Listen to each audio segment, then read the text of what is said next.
नमस्कार। आज हम डिस्कस करेंगे इंपॉर्टेंट जीके के क्वेश्चन। देखिए, इंपॉर्टेंट जीके के क्वेश्चन डिस्कस करेंगे और हिमाचल जीके के क्वेश्चन जो है वो डिस्कस करेंगे। हम इन क्वेश्चंस को जो है वो देखेंगे ताकि एक अच्छा रिवीजन हमारा हो सके और ज़्यादा से ज़्यादा क्वेश्चन डिस्कस करने की यहाँ पर हम कोशिश भी करेंगे। क्वेश्चन नंबर 1 से डिस्कशन को अभी स्टार्ट करते हैं। यहाँ पर बोलते हैं the Buddhist temple of Avalokiteshvara commonly known as Guru Ghantal is situated above the confluence of which two river. तो बोलते हैं कि अवलोकितेश्वर मंदिर जो कि बौद्ध मंदिर है एक, और आमतौर पर इसे गुरु घंटाल के नाम से भी जाना जाता है, ये किन दो नदियों के संगम के ऊपर स्थित है। तो अगर हम बात करते हैं अवलोकितेश्वर मंदिर की, ये जो है वो लाहौल स्पीति में स्थित है और लाहौल स्पीति में चंद्रा और भागा नदियां जो हैं, ऑप्शन बी सही आंसर है। चंद्रा और भागा नदियों का जहाँ पर संगम होता है वहाँ पर जो है ये ऊपर साथ में ही जो है वो स्थित है। यहाँ पर देखिए गुरु घंटाल मोनेस्ट्री के बारे में। गुरु घंटाल मोनेस्ट्री चंद्रा भागा जो नदियाँ मिलती हैं, वैसे तो ये तांदी में मिलती है, परंतु एक विलेज तुपचलिंग विलेज भी साथ में लगता है जहाँ पर ये गुरु घंटाल मोनेस्ट्री जो है वो स्थित है। यहाँ पर अवलोकितेश्वर जी का जो है वो स्टैचू स्थित है और ये मंदिर जो है वो जो स्टैचू है ये 8th सेंचुरी को बिलोंग करता है, लगभग 8th सेंचुरी एडी को बिलोंग करता है। और ये टेम्पल जो है ना, इसको गुरु घंटाल भी जो है वो बोलते हैं क्योंकि इस स्थान पर जो है वो 1 of 84 सिद्धार्थ के द्वारा जो था वो बुद्धिस्ट जो थे 84 सिद्धार्थ उनमें से जो था वो एक के द्वारा जो था वो यहाँ पर तपस्या जो था वो परफॉर्म की गई थी, इसलिए जो है वो इसको जाना जाता है। अगले क्वेश्चन देखिए। अगले क्वेश्चन में बोलते हैं the famous building built in unique colonial style by Richardson and Crudas in Shimla is. तो बोलते हैं शिमला में जो रिचर्डसन और क्रूडास के द्वारा अद्वितीय एक औपनिवेशिक शैली में निर्मित इमारत है उसका क्या नाम है। तो ये क्वेश्चन भी हमने पहले डिटेल से पढ़ा हुआ है मिशन अलाइड में कि रेलवे बोर्ड की जो बिल्डिंग है वो ऑप्शन बी सही आंसर हो जाएगा। फिर पेपर 1 में भी ये क्वेश्चन पूछा जा चुका है। रेलवे बोर्ड की बिल्डिंग है जो कि रिचर्डसन और क्रूडास के द्वारा जो था वो बनाई गई थी। नेक्स्ट क्वेश्चन देखिए। अभी हम डिटेल से नहीं जानेंगे, बस एक रिविजन टाइप में हम कर रहे हैं। अगले क्वेश्चन में बोलते हैं climate change assessment is being for which of the following river basin 9258 villages of 4 district with more than 1200। तो बोलते हैं निम्नलिखित में से किस नदी घाटी के 4 जिलों के 9258 गांवों की 1200 से अधिक पंचायतों में जलवायु का आकलन किया गया है। तो ये किया गया है ब्यास नदी, ऑप्शन बी जो है वो सही आंसर हो जाएगा। शायद ये क्वेश्चन पूछा गया है पहले। अगले क्वेश्चन में बोलते हैं HRMN99 is a variety of which of the following fruit developed by progressive farmers of Himachal Pradesh. तो बोलते हैं HRMN99 हिमाचल प्रदेश के एक प्रगतिशील किसान द्वारा विकसित निम्नलिखित में से किस फसल की किस्म है। तो ये जो है वो एप्पल की किस्म है, सेब की जो है ये किस्म है और फेमस है ये HRMN99। HRMN99 आपने वैरायटी ध्यान रखनी है, ये एप्पल की जो है वो वैरायटी है। किसकी? एप्पल की वैरायटी है। अगले क्वेश्चन में बोलते हैं इन विच मंथ शिशु फेयर हेल्ड इन शिशुर गोम्पा। तो बोलते हैं शिशु जो मेला होता है वो शिशुर मोनेस्ट्री में जो है वो मनाया जाता है और शिशुर मोनेस्ट्री में ये मनाया जाता है। तो बोलते हैं ये कौन से महीने में मनाया जाता है। अलग अलग मोनेस्ट्रीज में ये शिशु मेला जो है वो मनाया जाता है और शिशुर मोनेस्ट्री में ये जून के महीने में मनाया जाता है। जून सही आंसर हो जाएगा। लाहौल स्पीति के फेस्टिवल देख लीजिए। शिशु मेला की ही अगर हम बात करते हैं तो शिशुर मोनेस्ट्री में ये जून के महीने में मनाया जाता है। एक गैमूर मोनेस्ट्री है जहाँ पर जुलाई के महीने में मनाया जाता है। एक मनी गोम्पा है जहाँ पर मनी गोम्पा ये गोंदला में स्थित है और यहाँ पर ये अगस्त के महीने में मनाया जाता है। लाहौल स्पीति के इंपॉर्टेंट फेमस फेस्टिवल्स में जो है वो जिधेज फेस्टिवल आता है जो कि अक्टूबर के महीने में मनाया जाता है। थांग ग्यूद मोनेस्ट्री में ये मनाया जाता है। गोची फेस्टिवल की बात करें तो ये गुमरंग कोठी केलोंग में जो है वो ऑर्गेनाइज किया जाता है। जनवरी या फरवरी के महीने में कॉमनली इसको अरेंज करते हैं। हालदा की बात करते हैं तो ये जो है वो हालदा सेलिब्रेट किया जाता है चंद्रा और भागा के लोगों के द्वारा। चंद्रा और भागा जो कि लाहौल स्पीति वैली में आता है, दिसंबर जनवरी के महीने में जो है ये सेलिब्रेट होता है। शिशु मेला की बात करें तो कॉमन फेयर है जो कि सेलिब्रेट किया जाता है। शिशु जो मेला है, शिशु फेयर जो है, और ये हमने जान लिया कि शिशुर गोम्पा में इसको जून के, गैमूर मोनेस्ट्री में इसको जुलाई के और मनी गोम्पा जो कि गोंदला का है वहाँ पर इसको अगस्त के महीने में सेलिब्रेट करते हैं। अगले क्वेश्चन में देखिए क्या बोलते हैं who was the first president of the council of administrator of Chamba state formed to look after the administration till the minor ruler Raja Lakshman Singh comes to his. तो बोलते हैं कि चंबा राज्य के प्रशासन परिषद के प्रथम अध्यक्ष कौन थे जिसका गठन नाबालिग जो राजा थे जिनका नाम लक्ष्मण सिंह था उनके व्यस्क होने तक प्रशासन की देखभाल के लिए किया गया था। तो जब राजा लक्ष्मण सिंह राजा बनते हैं तो उनकी एज ज़्यादा नहीं थी, कम एज के थे, तो उनकी देखभाल के लिए जिनको अपॉइंट किया गया था उनका नाम था मेजर मेजिटोलियम ऑप्शन बी जो है वो सही आंसर हो जाएगा। यहाँ से मैं थोड़ा सा आपको रिवाइज जरूर कराऊंगा चंबा के बारे में, इंपॉर्टेंट है चंबा रियासत। और जो लक्ष्मण सिंह की हम बात कर रहे हैं, ये चंबा के अंतिम शासक थे, चंबा रियासत के अंतिम शासक थे। 1948 में हिमाचल के 4 जिले बनाए गए थे। चंबा एक ऐसा जिला था जिसको बिना किसी अमेंडमेंट के जो था वो हिमाचल प्रदेश में मिला दिया गया था। इससे पहले भी चंबा में अलग अलग बदलाव हुए, परंतु चंबा की अगर हम स्टार्टिंग से ही बात कर लेते हैं तो चंबा की स्थापना राजा मेरू वर्मन के द्वारा जो था वो की गई थी। चंबा शहर की स्थापना हम देखते हैं राजा साहिल वर्मन के द्वारा जो था वो 920 ईस्वी में जो था वो की गई थी। ठीक है, तो ये बेसिक इस तरह के क्वेश्चन जो था वो ध्यान रखना आप क्या पूछे जाते हैं चंबा के बारे में। अगले क्वेश्चन में क्या बोलते हैं what is the net sown area out of the total geographical area of Himachal Pradesh. तो बोलते हैं हिमाचल का जो टोटल जियोग्राफिकल एरिया है उसमें से कुल जो शुद्ध रूप से बोए जाने वाला क्षेत्र है वो कितना है। तो शुद्ध रूप से जो बोए जाने वाला क्षेत्र है वो कितना है वो आपने ध्यान रखना है, 11.49% है, ऑप्शन सी सही आंसर है। देखिए हिमाचल का जो टोटल जियोग्राफिकल एरिया है उसमें से 11.49% एरिया ऐसा है जो कि नेट सोन एरिया है, और अराउंड 24.55% एरिया ऐसा है जो कि फॉरेस्ट कवर किया गया है, और ऐसी लैंड भी है जो कि नॉन एग्रीकल्चर एक्टिविटीज़ में जो है वो लगाई गई है, वो कि 7.98% है।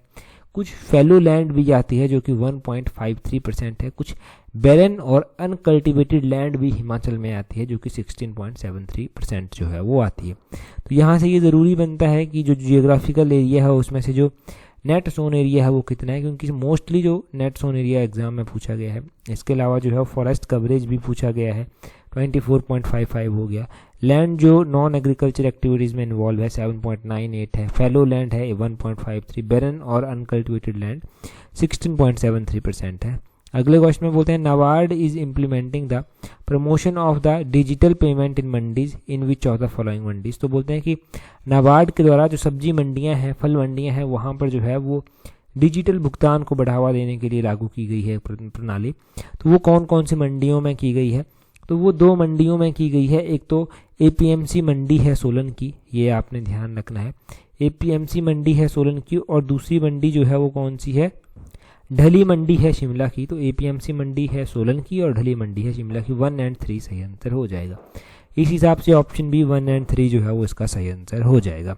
ठीक है जी, और यहाँ पर हम देखेंगे भी नाबार्ड के द्वारा जो है ये गवर्नमेंट जो है इसको गवर्नमेंट ऑफ इंडिया के साथ मिलकर जो है वो इम्प्लीमेंट किया गया है ताकि डिजिटल जो पेमेंट होती है उसको बढ़ावा दिया जा सके। डिजिटल हमने ये पढ़ा है हमने पहले भी कि एक तो ढली मंडी है शिमला की, एक APMC यानी कि एग्रीकल्चर प्रोड्यूस मार्केट कमेटी है सोलन की, जहाँ पर ये इम्प्लीमेंट किया गया है। अब इसमें भी जो है वो आगे चलकर क्या है, QR कोड जो है प्रोवाइड करवाए गए हैं। Himachal Pradesh state cooperative bank और पंजाब नेशनल बैंक के द्वारा ये प्रोवाइड करवाए गए हैं। और Himachal Pradesh state cooperative bank ने ढली मंडी जो शिमला की है वहाँ पर प्रोवाइड करवाया है। पंजाब नेशनल बैंक ने जो है ये APMC मंडी सोलन में करवाया है। ठीक जी, तो ये भी हो गया। अगले क्वेश्चन में देखें क्या बोलते हैं विच valley of Kinnaur district is connected with Garhwal by several passes. तो बोलते हैं कि किन्नौर की कौन सी ऐसी वैली है जो कि गढ़वाल के साथ जो है वो जुड़ी हुई है। तो देखो किन्नौर जिले की ऐसी कौन सी घाटी है जो गढ़वाल से कई दर्रों द्वारा जुड़ी हुई है, वो वैली आपने ध्यान रखनी है, बसपा वैली है। ऑप्शन ए जो है वो सही आंसर हो जाएगा। बसपा वैली को सांगला वैली के नाम से भी जो है वो जाना जाता है। और क्वेश्चन सिंपल ये बन जाता है कि बसपा वैली कहाँ पर स्थित है, ये सांगला वैली कहाँ पर स्थित है। अगले क्वेश्चन में क्या बोलते हैं, अगले क्वेश्चन में बोलते हैं Raja Ramchandra the great lover of agriculture and built Ramgarh fort who made Ramshahar as summer capital belong to which state. तो बोलते हैं कि राजा रामचंद्र ने जो है वो एक वास्तुकला के ये प्रेमी थे और इनके द्वारा रामगढ़ किला भी बनवाया गया था, राम शहर की स्थापना भी बनाई गई थी, फिर उस राम शहर को ग्रीष्मकालीन राजधानी भी बनाया गया। ये किस रियासत से जो था वो संबंधित थे, तो ये जो था वो हिंडूर रियासत से संबंधित थे। हिंडूर जिसका प्राचीन नाम जिसका मॉडर्न नाम तो नालागढ़ है और नालागढ़ का प्राचीन नाम जो है वो हिंडूर है। अच्छा, हिंडूर रियासत बिलासपुर से कहलूर से ही अलग हुई, तो हिंडूर की स्थापना किसके द्वारा की गई थी, जल्दी से कमेंट करके जो है वो आप बताएंगे। बेसिक सा रिवीजन है, बड़े ही आसान क्वेश्चंस के साथ ये रिवीजन हो रहा है।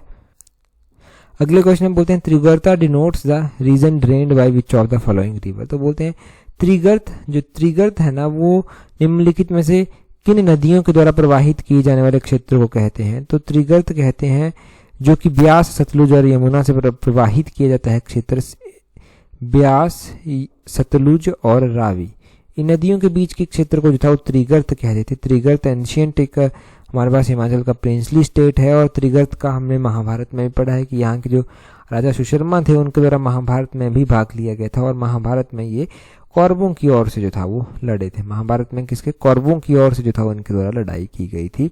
और त्रिगर्त का वर्णन हमें अलग अलग किताबों में देखने को मिलता है। महाभारत में तो देखने को मिलता है। हमें कलहन की जो राजतरंगिनी है उसमें भी जो है त्रिगर्त का नाम जो है वो देखने को मिलता है।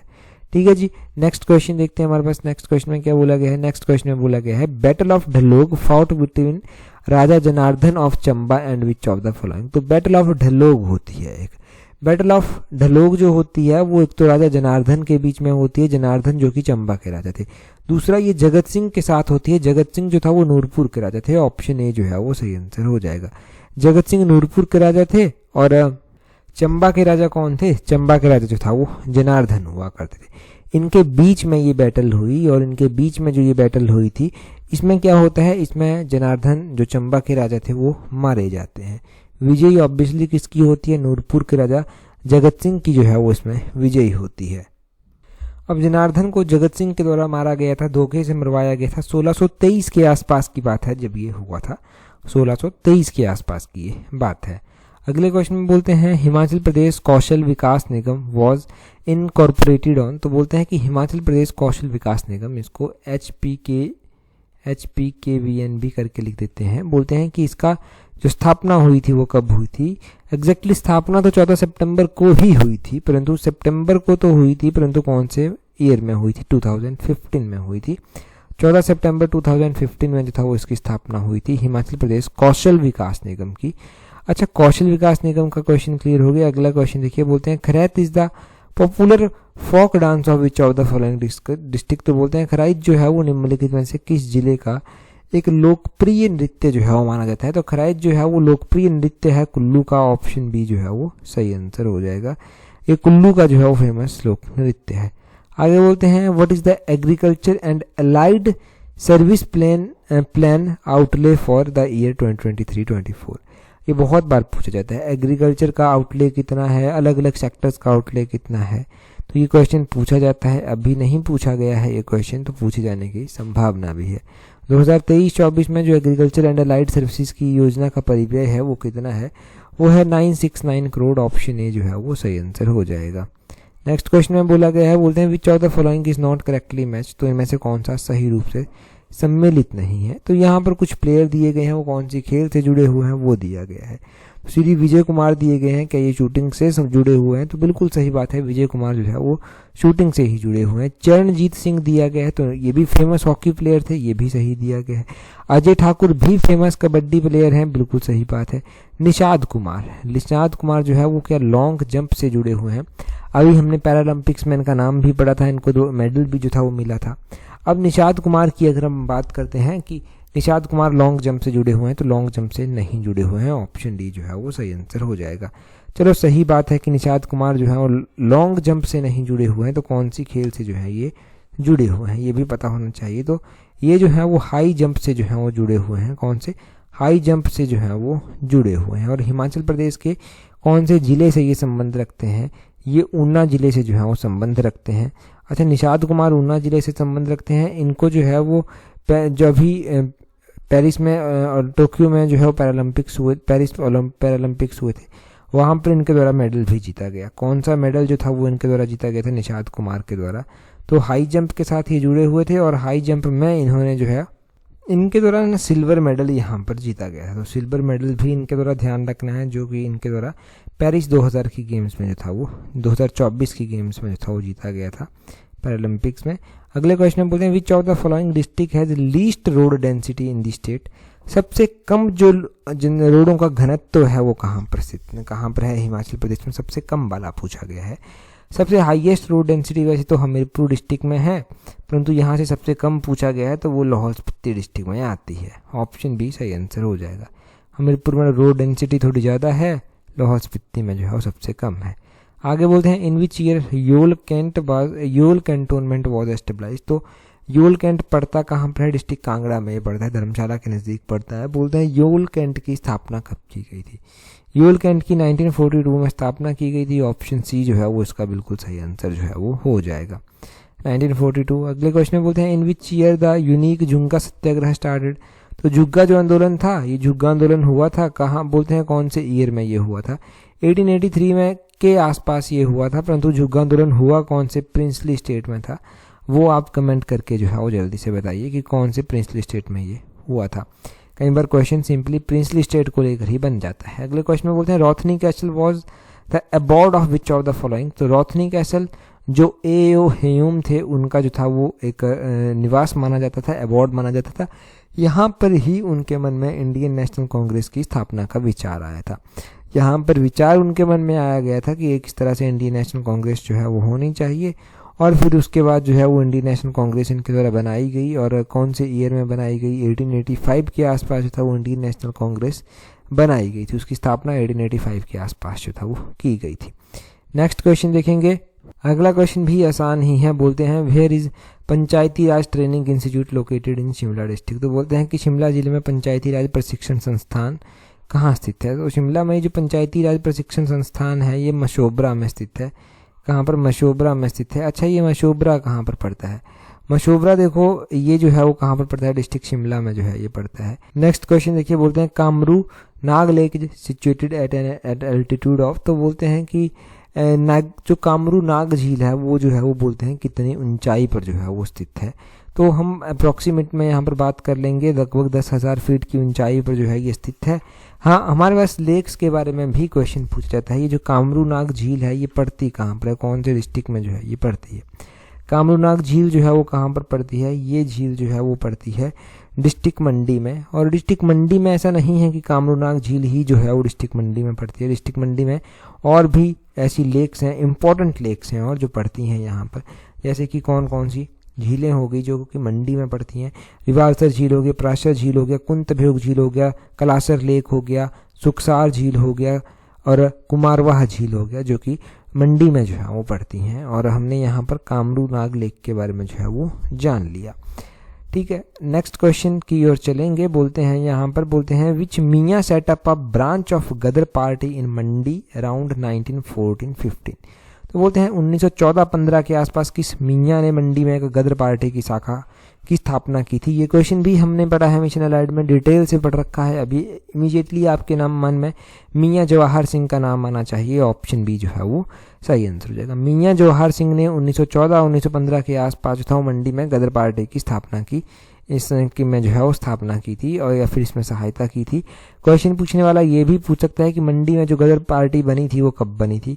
वो 1914-1915 में बनी थी, वो क्वेश्चन में दिया गया है, वहाँ से ही पता चल रहा है 1914-15 में जो था वो बनी थी। नेक्स्ट क्वेश्चन देखेंगे। बोलते हैं which Indian emperor forced the Kulindas Yaudheyas and Arjunas to accept his sovereignty? बोलते हैं किस भारतीय सम्राट ने कुलिंदों, योद्धियों, अर्जुनियों को जो है वो संप्रभुता स्वीकार करने के लिए बाध्य किया था? संप्रभुता स्वीकार करने के लिए बाध्य किया किसके द्वारा किया गया था? वो किया गया था किसके द्वारा? समुद्रगुप्त के द्वारा। ऑप्शन सी जो है वो सही आंसर। समुद्रगुप्त ने 340 ईस्वी में संप्रभुता स्वीकार करने के लिए चुनौती जो था वो दी थी। आगे बोलते हैं स्वाधीन कहलूर दल was founded by which of the following? तो स्वाधीन कहलूर दल भी बनाया गया एक। ये स्वाधीन कहलूर दल राजा आनंद चंद जो कि बिलासपुर के अंतिम राजा थे उनके द्वारा जो था वो बनाया गया था। बिलासपुर के राजा जो था आनंद चंद, ये अंतिम राजा थे। इन्होंने मना कर दिया था 1948 में कि हम भाई बिलासपुर को हिमाचल में नहीं मिलाएंगे। नहीं मिलाया गया 1948 में हिमाचल। 4 ही जिले होते थे, 5वें नंबर का जिला ये बाद में चलकर जो था वो हिमाचल का फिर बना था। अगले क्वेश्चन में बोलते हैं on the death of which king the practice of sati was last followed in Chamba in 1844? तो बोलते हैं कि चंबा जो रियासत होती थी, सती प्रथा तो पहले प्रचलित थी, आपको पता है सती प्रथा प्रचलित थी, इंडिया के अलग अलग पार्ट में भी प्रचलित थी, परंतु चंबा के एक राजा थे जिनकी काफ़ी तारीफ इसके लिए की जाती है कि उन्होंने अपनी मृत्यु के बाद अपने पतियों को सती ना होने के लिए जो था वो आदेश दे रखा था। 1844 की ये बात है और 1844 की जब ये बात है तो ये राजा कौन थे? ये क्वेश्चन जो था वो पूछा गया है। तो 1844 की जब ये बात है तो ये राजा थे राजा राजा चरहट सिंह, ऑप्शन बी जो है वो सही आंसर हो जाएगा। राजा चरहट सिंह ये थे। आगे के क्वेश्चन देखें क्या बोलते हैं Katchand Devi temple is situated in which of the following district of Himachal Pradesh. तो बोलते हैं काटचांद देवी मंदिर जो है वो हिमाचल प्रदेश के किस जिले में जो है वो स्थित है। तो काटचांद देवी टेम्पल जो है वो हिमाचल प्रदेश के चंबा जिले में जो है वो स्थित है। चंबा में हमने बहुत सारे इंपॉर्टेंट फेयर फेस्टिवल भी पढ़ रखे हैं, साथ में यहाँ के मंदिर भी हमने पढ़ रखे हैं, क्योंकि लैंड ऑफ शिवा एक तरह से ये है। तो यहाँ पर भरमौर यात्रा होती है, यहाँ पर मणिमहेश झील है, यहाँ पर लामा डल झील जो है वो आती है, यहाँ पर जो है वो लक्ष्मी नारायण मंदिर जो है वो आता है, जो कि ग्रुप ऑफ 6 टेम्पल है। लक्ष्मी नारायण मंदिर की जब भी बात हुई है हमने ये भी साथ में जोड़ा है कि ये राजा साहिल वर्मन के द्वारा जो था वो बनवाया गया था। ठीक है, वो ध्यान रखना है आपने मंदिरों के बारे में। चंबा के यहाँ पर जो है वो शक्ति देवी मंदिर भी स्थित है। कहाँ पर ये शक्ति देवी मंदिर है? छतराड़ी में स्थित है, जो कि पेंट रूफ स्टाइल में राजा मेरू वर्मन के द्वारा जो था वो बनवाया गया था। लक्ष्मी नारायण मंदिर कितने मंदिरों का समूह है? क्वेश्चन बनता है तो 6 मंदिरों का ये समूह है। नेक्स्ट क्वेश्चन में बोलते हैं who was the first Rajya Sabha member from Himachal Pradesh. तो पहले ही राज्यसभा मेंबर हिमाचल प्रदेश से कौन थे? वो चिरंजी लाल वर्मा थे। हमने पहली महिला जो राज्यसभा में हिमाचल से गई थी उनका नाम भी हमने पढ़ा था, वो आप कमेंट करके बताएंगे कि पहली महिला कौन थी जो राज्यसभा में सदस्य चुनकर हिमाचल से गई थी। अच्छा, आपने अगर व्हाट्सएप अगर आप चलाते हैं, ऑब्वियसली व्हाट्सएप सभी चलाते हैं, तो व्हाट्सएप पर भी हमारा एक ग्रुप जो है वो अलग से बना हुआ है, जिसका लिंक मैं नीचे डिस्क्रिप्शन बॉक्स में दे दूंगा, या फिर हमारा जो टेलीग्राम चैनल है वहाँ पर भी पिन किया हुआ उसका नंबर आपको मिलेगा। तो व्हाट्सएप पर भी हमें ज्वाइन कर लें, वहाँ से भी काफ़ी हेल्प मिलती रहती है, अपडेट मिलती रहती है। अगले क्वेश्चन में बोलते हैं which of the following player of Himachal Pradesh honoured with Rajiv Gandhi Khel Ratna award, Padmashri award और अर्जुन अवार्ड। तो हिमाचल का किस खिलाड़ी को इनमें से जो है वो पद्म अवार्ड भी मिला है, पद्मश्री अवार्ड, इनमें उनको अर्जुन पुरस्कार भी मिला है, और पद्मश्री अवार्ड के साथ साथ उनको राजीव गांधी खेल रत्न अवार्ड भी जो है वो मिला है। तो वो है विजय कुमार। हम पढ़ भी रहे थे अभी कि विजय कुमार जो है वो शूटिंग से संबंधित है, शूटिंग जो होती है गेम उससे जो है वो संबंधित है। एक क्वेश्चन मैं भी आपसे पूछता हूँ जो कि एग्जैक्टली आपको बताना है। क्वेश्चन मंदिरों से रिलेटेड है। आप बताएंगे कि मंडी में बना हुआ है भूतनाथ मंदिर, और ये भूतनाथ मंदिर कौन से आर्किटेक्ट स्टाइल में बना हुआ है, वो आप जल्दी से कमेंट करके जो है वो बताएंगे। थोड़ा सा रिवीजन आपका यहाँ से हो जाएगा। आज की सीरीज़ स्पेसिफिक वे में रिवीजन को ही डेडिकेटेड थी, तो हमें टेलीग्राम पर ज्वाइन करने के लिए अपना टेलीग्राम ओपन करना, वहाँ से @allexam31 इस तरह से सर्च करना, आपको हमारा टेलीग्राम चैनल मिल जाएगा। टेलीग्राम पर आप ज्वाइन कर लेंगे तो टेलीग्राम पर ही पिन किया हुआ आपको हमारा व्हाट्सएप ग्रुप का लिंक भी मिलेगा, तो वहाँ पर भी हमें ज्वाइन कर लेना। इस वीडियो में इतना ही है। That's all for today. Thank you very much for watching and listening it very patiently.